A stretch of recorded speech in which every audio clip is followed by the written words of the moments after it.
Hi friends, welcome to मुद्रा careers. इस red colour के बटन को दबा के हमारे चैनल को सब्सक्राइब करिए, ये बिल्कुल फ्री है। और रेगुलर अपडेट्स मिलने के लिए इस बेल के बटन को दबाना मत भूलिएगा। So let's come to the point जिसके लिए हमने इस वीडियो को अपलोड किया है। देख लेते हैं स्टाफ सिलेक्शन कमीशन जो combined graduate level exam declare हुआ है 2017 का, उसके एप्लीकेशन डिटेल पहले डिस्कस कर लेते हैं। सो इन दिस सबसे पहले मैं कहूँगा ये जानिए कि हमने इस एग्ज़ाम को अप्लाई क्यों करना चाहिए, why you should apply for these exam. And main criteria रहेगा कि इसमें अलग अलग पोस्ट कौन से हैं या सैलरी कितना रहेगा। सो फिलहाल मैं आपका ज़्यादा वक्त नहीं लेना चाहता हूँ, लेकिन कुछ गिने चुने जो अच्छे पोस्ट है उसके बारे में बताऊँगा और सैलरी का एक रेंज आपको बता देता हूँ। लुक, यहाँ पर आपके पास लगभग 32 अलग अलग पोस्ट है, ऑफिसर से लेके क्लरिकल तक।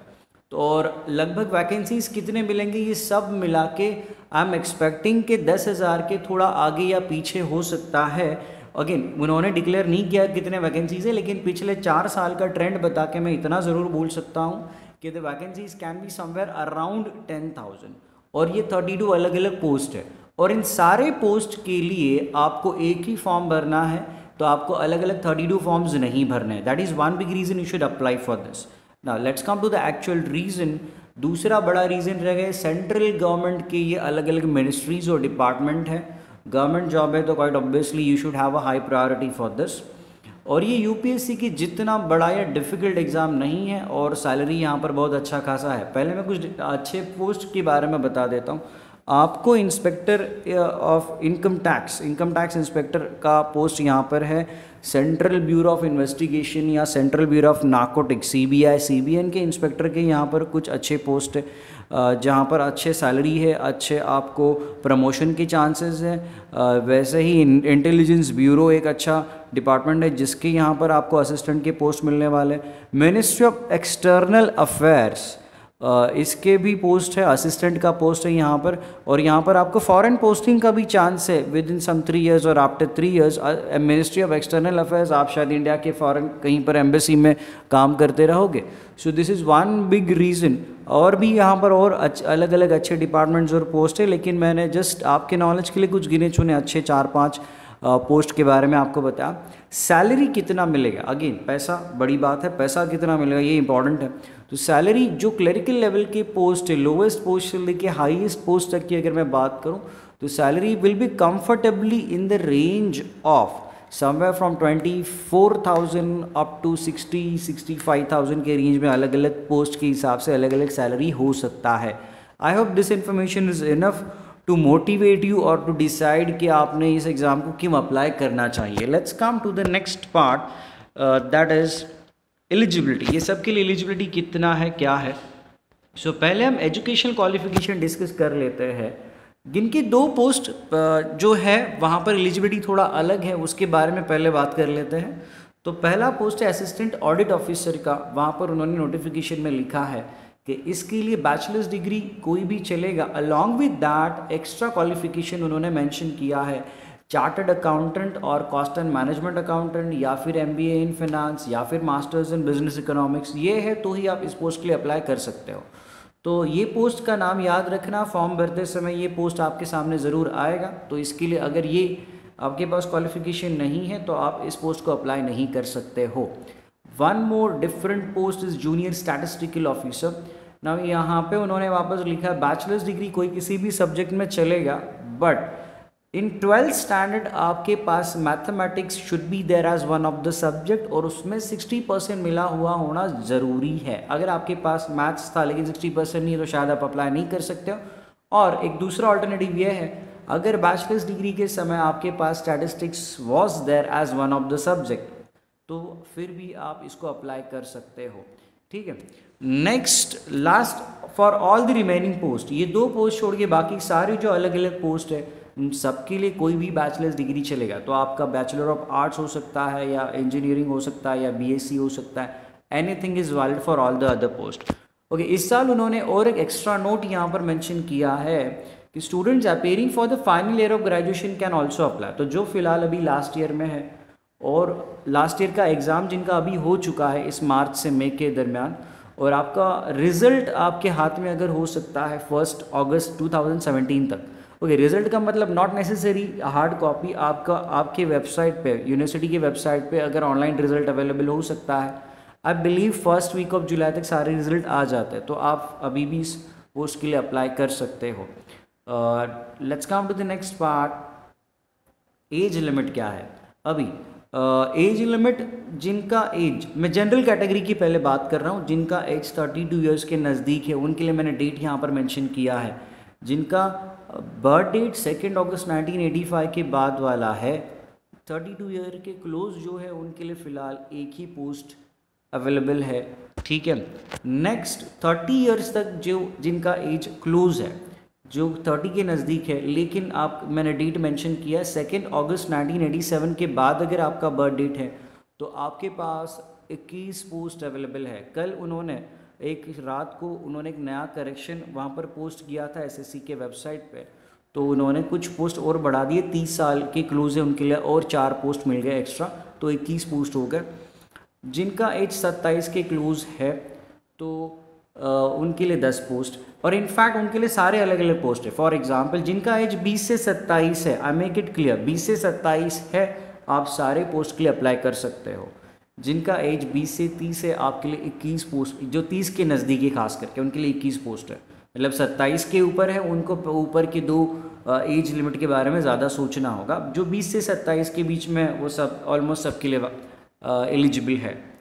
नेक्स्ट एज रिलैक्सेशन की बात कर लेते हैं। तो ये जनरल कैटेगरी की मैंने बात की। जिनका ओबीसी कैटेगरी में जिनका है कास्ट रिजर्वेशन, तो उनके लिए 3 साल का रिलैक्सेशन मिलेगा। मतलब 32 ईयर्स है तो उनके लिए वो 35 बन जाएगा, या 22-30 तो उनके लिए 22-33 बन जाएगा।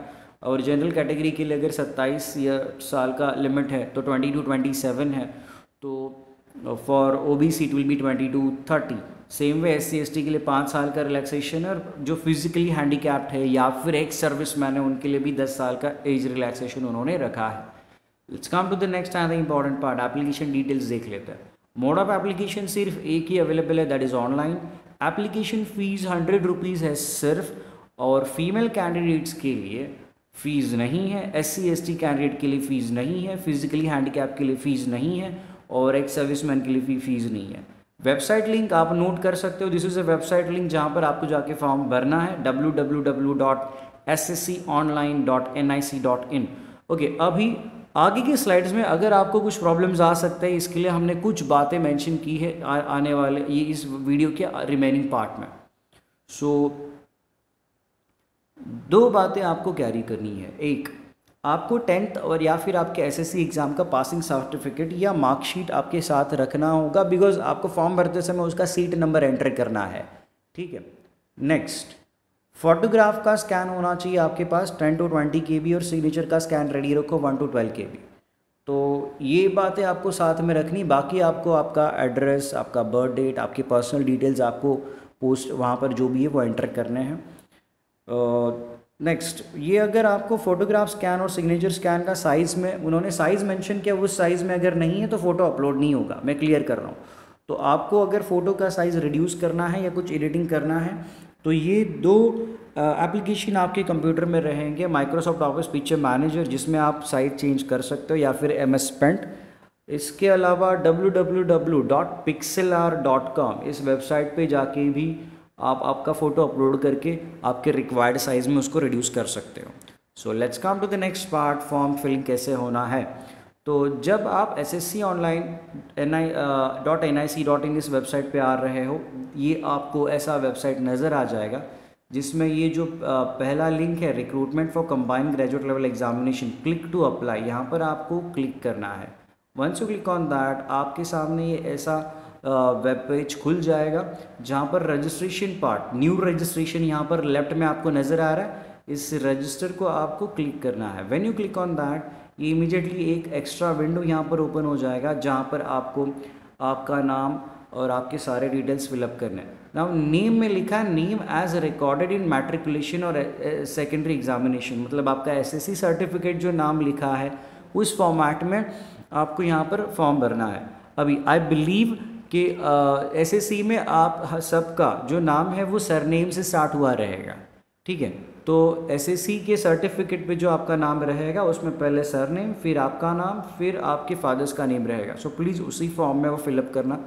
Fathers name as mention on your SSC certificate. तो मेरे ख्याल आप यहाँ पर सिर्फ फादर्स का नेम यहाँ पर एंटर करो, पूरा नाम लिखने की ज़रूरत नहीं। फॉर एग्जांपल नाम अशोक है तो सिर्फ अशोक लिख देना, दैट्स इट, पूरा नाम एंटर करने की ज़रूरत नहीं है। एंड आपका वेरिफिकेशन के लिए उन्होंने एसएससी का यहाँ पर बोर्ड एग्जामिनेशन का रोल नंबर एंटर करना है। इसके लिए मैंने कहा था कि आपको साथ में वो एसएससी का सर्टिफिकेट हाथ में रखना ज़रूरी है। Let's come to the next. इसके बाद में आपका रजिस्ट्रेशन प्रोसेस एक्चुअल में स्टार्ट हो रहा है। सो यू हैव दिस, ये आप जो डिटेल भरने वाले वो आपको सामने नज़र आ जाएंगे, mother's name and everything you have to fill it over here. Okay, जहाँ पर भी स्टार मार्क किया है, आगे आने वाले पेजेस में भी जहाँ पर भी स्टार मार्क किया है वो इन्फॉर्मेशन कंपलसरी है, वो आपको भरना पड़ेगा, ठीक है। जहाँ पर स्टार मार्क नहीं है, for example Aadhaar card number जो नीचे आपको मिलेगा वहाँ पर स्टार मार्क नहीं है तो वो ऑप्शनल है। अगर आपके पास आधार कार्ड नहीं है या फिर आप आपका आधार कार्ड नंबर एंटर नहीं करना चाहते हो चलेगा, not a compulsion. After this जो भी आपका फिजिकली हैंडीकैप्ड अगर हो या रिलीजियस माइनॉरिटी वगैरह के कॉलम्स आपको मिलेंगे, कॉन्टैक्ट डिटेल्स आप यहाँ पर भर सकते हो। जो मोबाइल नंबर और ईमेल आईडी जो यहाँ पर आप भरने वाले हो वो वहाँ पर परमानेंटली आप वो लॉक होने वाला है। फॉर एग्ज़ाम्पल अगर आप रजिस्ट्रेशन में कहीं पर गलती कर रहे हो और अगर आप वापस फॉर्म भरना चाहते हो तो आपको फिर वापस सेम ईमेल आईडी और मोबाइल नंबर यूज़ करना पॉसिबल नहीं होगा। You have to use a different email ID and different mobile number. So मैं अगेन वार्न करूँगा, एक ही बार फॉर्म भरो लेकिन केयरफुली फॉर्म फिलअप करना। Okay, after these things you will get a provisional registration number and password. ये registration number और password please ठीक से नोट डाउन कर लेना, जो आपको हमेशा लगेगा आपका अकाउंट एक्सेस करने के लिए या आपने जो भी फॉर्म भरा है वो एक्सेस करने के लिए हमेशा आपको लगेगा ना। हियर इसके नीचे यहाँ पर अपलोड फ़ोटो या अपलोड सिग्नेचर का ऑप्शन है। तो अगर आपके पास ऑलरेडी आपका फ़ोटोग्राफ और सिग्नेचर आपने रेडी रखा है तो आप यहाँ पर अभी अपलोड कर सकते हो या फिर आप बाद में वापस आपके फॉर्म एक्सेस करके बाद में अपलोड कर सकते हो। तो ये फ़िलहाल प्रोविजनल या टेम्पररी रजिस्ट्रेशन हो गया, actual form filling final submission होना बाकी है, ठीक है। ओके, अगर आपके पास फ़ोटोग्राफ वगैरह है रेडी है तो आप यहाँ पर ब्राउज़ ऑप्शन में जाके सिलेक्ट कर सकते हो। बीच नीचे सबमिट का ऑप्शन रहेगा, सबमिट पर क्लिक करने के बाद you will be on next. अभी यहाँ पर आप देख सकते हैं सबमिट फ़ोटो सबमिट सिग्नेचर का ऑप्शन आ जाता है। सो आफ्टर दिस सबमिट करने के बाद नेक्स्ट आप नेक्स्ट पे क्लिक करोगे तो you will come on to this next slide. अभी ये आपने रजिस्ट्रेशन कर दिया, अभी तक एप्लीकेशन होना बाकी है, तो वापस आप जो पुराना पेज था उस पर आ जाओगे तो यहाँ पर एक apply part right hand side में आपको नज़र आ रहा है। यहाँ पर आपको रजिस्ट्रेशन नंबर और पासवर्ड एंटर करना है। वंस यू डू दैट तो you will be on the next page. अभी आपको एक्चुअल एग्ज़ाम सेंटर और बाकी सारे एग्ज़ाम रिलेटेड बातें यहाँ पर फिलअप करनी है। तो एग्ज़ाम सेंटर आपको 3 वहाँ पर एंटर करने पड़ेंगे, तीनों कंपलसरी है। तो यहाँ पर मैंने एक डमी फॉर्म जो भरा था उसमें मैंने पहले मुंबई रखा, बाद में पुणे रखा, बाद में नासिक रखा। After that you can just confirm, ये वहाँ पर आपको वापस आपका नाम सब कुछ डिटेल्स जो ऑलरेडी आपने भरे वो नज़र आ जाएंगे। You can fill up the remaining details, like अगर आप एक सर्विसमैन हो तो येस एंड देन अकॉर्डिंगली आगे डिटेल्स है, नहीं हो तो नो मार्क करोगे तो बाय डिफ़ॉल्ट आगे कुछ आपको फिलअप नहीं करना है। फिज़िकली हैंडीकैप के लिए भी क्वेश्चन आ जाएगा, तो फिज़िकली हैंडीकैप्ड अगर नहीं हो, ये एक ही पेज पे अगर आप स्क्रॉल करोगे नीचे आ जाएगा, तो ये नीचे आपको ऐसा कुछ नज़र आ सकता है। एंड ये जो ऑप्शन है प्रेफरेंस ऑर्डर 13 नंबर पे, ठीक है। ओके, वेदर 12th नंबर भी इंपॉर्टेंट है, वेदर सीकिंग एज रिलैक्सेशन। ये वेदर सीकिंग एज रिलैक्सेशन जो 12वें नंबर पे है वो उनके लिए है जो ओबीसी है या SC ST है या फिर you can say physically handicapped है या एक्स सर्विसमैन है। तो वहाँ पर यस क्लिक करना होगा आपको, जो एज रिलैक्सेशन लेना चाहते अंडर कास्ट और अंडर एनी अदर फैसिलिटी, और अकॉर्डिंगली आपको ऑप्शन सिलेक्ट करना होगा। जब अगर आप SC ST हो तो उसमें SC ST सिलेक्ट करोगे तो बाय डिफ़ॉल्ट आपका एज रिलैक्सेशन वहाँ पर अप्लाई हो जाएगा। Next, preference for group of post ना, यहाँ पर इस साल उन्होंने आप प्रेफरेंस ऑर्डर पोस्ट का नहीं रखा, मतलब कुछ मैंने बहुत जगह पे सर्च किया, कुछ लोग बता रहे हैं आपको 27-28 पोस्ट प्रेफरेंसेस देने होंगे जो लास्ट ईयर तक था। इस साल वैसा कुछ नहीं है, आपको खाली ग्रुप का प्रेफरेंस देना है। तो स्ट्रेट अवे ABCD लिख दो, मतलब पहला जो बॉक्स है उसमें A रखो, दूसरे में B, तीसरे में C और लास्ट में D रख दो। बिकॉज A में कुछ हायर लेवल के पोस्ट है, हाई सैलरी के पोस्ट है, D में लोअर लेवल या लो सैलरी वाले पोस्ट D में रहेंगे। तो ये प्रेफरेंस में सिर्फ ABCD रखना है। तो आप जिस किसी जगह पे आप एलिजिबल हो, आपके एग्ज़ाम के बाद ऑटोमेटिकली उस हिसाब से मेरिट लिस्ट लगेगा और आपको इन्फॉर्म किया जाएगा। तो इस साल ये तकलीफ़ नहीं है कि आपको पोस्ट खुद कुछ सिलेक्ट नहीं करना है, आपको खाली ग्रुप का प्रेफरेंस देना है। जहाँ जहाँ पर आप एलिजिबल हो वो सब कुछ आपके लिए वैलिड रहेगा। नेक्स्ट जो नीचे 14th नंबर पे, are you applying for post of junior statistical officer. तो यहाँ पर अगर आप ये पोस्ट रखना चाहते हो तो मैंने बताया आपको आपकी क्वालिफ़िकेशन में एक्स्ट्रा बात ज़रूरी थी, जो मैंने पिछले थोड़े से स्लाइड पहले आप मेंशन किया। दूसरी बात, यहाँ पर आपको सेकंड लेवल एग्ज़ाम में जाते समय Tier 2 में आपको स्टैटिस्टिक्स का एक्स्ट्रा पेपर देना होगा 200 मार्क का। तो यहाँ पर यस या नो क्लिक करना ये मैं आपके ऊपर छोड़ रहा हूँ। अगर आप स्टैटिस्टिक्स का वो बड़ा लंबा चौड़ा पेपर अवॉइड करना चाहते हो तो you can avoid that. Okay, anyways इसके साथ हम नीचे डिस्क्रिप्शन में एग्ज़ाम स्ट्रक्चर या फिर जो डिटेल नोटिफिकेशन और सिलेबस के लिंक शेयर करने वाले आपके साथ, तो आप नीचे डिस्क्रिप्शन में या कमेंट बॉक्स में जाके चेक कर सकते हो। इन द सेम वे जो असिस्टेंट ऑडिट ऑफिसर जो है, अकाउंट ऑफिसर जो है, उसके लिए भी एक्स्ट्रा एग्ज़ाम रहेगा Tier 2 में। Tier 1 will be same for all, Tier 2 में फाइनेंस या इकोनॉमिक्स का एक्स्ट्रा पेपर आपको देना पड़ेगा। So if you want to avoid that, specially जो कॉमर्स बैकग्राउंड से नहीं है और वो चाहते हैं, तो आप यहाँ पर उसको आप अवॉइड कर सकते हो। नेक्स्ट आप पहुँच जाओगे इस पेज पे एंड देन उन्होंने मेंशन किया 14-15 के, अगर आपके पास वो क्वालिफिकेशन होना भी ज़रूरी है। नेक्स्ट आपके पास आप देख सकते हो यहाँ पर क्या क्या दिख सकता है, ये भी जो भी यस या नो जो भी आपका क्वालिफिकेशन है, आप यू कैन अपलोड दैट और you can just put the information. नीचे बॉटम में डिटेल्स ऑफ वर्क एक्सपीरियंस पूछा है और गवर्नमेंट सर्विस रेंडर्ड। तो वर्क एक्सपीरियंस अगर आपके पास है तो आप वहाँ पर पोस्ट करो ना। Again that is not mandatory, ये भरना कंपलसरी या कंपल्शन नहीं है, तो वो आपके ऊपर रहेगा। अगर आप नहीं भरना चाहते तो मत भरो। Communication details this is mandatory, जहाँ पर आपको आपका एड्रेस पूरा वापस यहाँ पर एंटर करना होगा। Next you will see a photograph scan and signature scan of yours जो आपने अपलोड किया था। अभी ये फाइनल सबमिशन रहेगा, ठीक है, इसके नीचे फाइनल सबमिशन का ऑप्शन रहेगा। तो एक बात मैं क्लियर कर रहा हूँ, अगर आप फाइनल सबमिशन पे क्लिक कर रहे हो, इसके बाद आपको फॉर्म चेंज करने का मौका नहीं रहेगा, ठीक है। So please be careful. जो मैंने थोड़ी देर पहले भी बताया, फॉर्म एक ही बार भरना है लेकिन ठीक से भरना है। इफ़ यू फाइंड कि अगर आपको लग रहा है कि आपको वापस डिटेल चेक करने, तो पीछे जाके आप चेक कर सकते हो और इसके बाद फाइनल सबमिशन के बटन पे आप क्लिक कर सकते हो। But once you make a final submit, अभी जो फीमेल्स हैं उनके लिए अगला पेज पेमेंट का नहीं रहेगा, या जो रिजर्वेशन कैंडिडेट है उनके लिए अगला पेज खुला नहीं होगा। This will be the end of the process for them. जो जनरल कैटेगरी से है उनके लिए फाइनल सबमिशन के बाद you will have 2 options. Payment mode का एक ऑटोमेटिकली विंडो खुल जाएगा, तो ऑनलाइन या ऑफलाइन दोनों में से कोई एक सिलेक्ट कर सकते हो। ऑफलाइन में आपको एक चालान जनरेट होगा जिसका प्रिंट आउट निकाल के SBI में जाके आपको कैश भरना पड़ेगा। मेरा सजेशन रहेगा, वो लेंदी प्रोसेस है और वो अननेसेसरी टाइम आपका वेस्ट मत करो। ऑनलाइन अगर आपका डेबिट कार्ड, क्रेडिट कार्ड, आपका ही नहीं किसी का भी चलेगा, आपके फ्रेंड्स का या आपके रिलेटिव्स का, तो वो अगले 2 मिनट में आपका काम निपटा के दे सकता है। सो if you go on online में जाने के बाद ये विंडो खुल जाता है। तो SBI का अकाउंट होना ही ज़रूरी है ऐसा नहीं है, उन्होंने कुछ ऑप्शंस बाकी भी बैंक के अकाउंट्स के थ्रू आप पेमेंट कर सकते हो, या SBI छोड़ के नीचे आप देख सकते हो other bank cards and other bank credit cards. तो उसमें आपको 1 से 2 रुपये का चार्जेस एक्स्ट्रा पड़ेंगे, तो 100 रुपया चार्ज है, उसमें से ज़्यादा 2 रुपया, मतलब 102 रुपये में आपका काम हो सकता है। तो once you click on that, आगे आपके डिटेल्स आप केयरफुली फिलअप कर देना, डेबिट कार्ड, क्रेडिट कार्ड जो भी है उसके। एंड नेक्स्ट आपको एक ई-रिसिप्ट जनरेट होगा, तो ये ई-रिसिप्ट सेव कर लेना, इसका प्रिंट आउट आप चाहो तो निकाल सकते हो, ठीक है। विद दिस एप्लीकेशन प्रोसेस मैंने पूरा एक्सप्लेन कर दिया है। As far as the exam structure and other things are concern, we will be uploading a video very soon, ठीक है। So stay tuned with us for more updates. Don't forget to subscribe our channel. Exam की details और इसके बारे में हम एक आने वाले कुछ दिनों में एक लाइव सेमिनार भी कंडक्ट करने वाले हैं यूट्यूब पे। So don't forget to subscribe please. Thanks for watching us. Thank you.